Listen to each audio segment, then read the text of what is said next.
రైతు రుణమాఫీ రైతు బంధు అమలుపై సీఎం రేవంత్ కు హరీష్ రావు సవాల్ విసిరారు.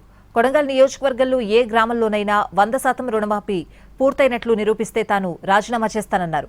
నిరూపించకపోతే రేవంత్ రాజీనామా చేస్తారా అని ప్రశ్నించారు.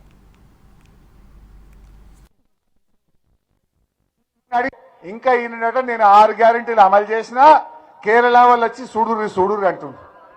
ఏం చూడమంటావు? నువ్వు ఇక్కడ వచ్చి రా అడుగుదురా. ఏదన్నా ఒక ఊరికి పోయి నేను మొన్న కొడంగల్ పోయినా, కొడంగల్ జాతర ఉంటే పోయింది. రేవంత్ రెడ్డి ఊరికే పోయినా, రావే రేవంత్ రెడ్డి దా ఏ ఊర్లో పోదాం, నీ కొడంగల్ రుణమాఫీ పూర్తయిందేమో అడుగుదాం దా అన్న. వస్తాడా?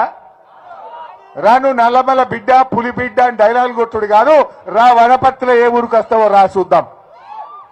రుణమాఫీ అయిందేమో నువ్వు పోలీసు వాళ్ళు లేకుండా రా, నేను కూడా కార్యకర్తలు లేకుండా వస్తా. పోయి ఏ ఊర్లో కసిరి కాడ కూర్చుందామా కూర్చుందాం.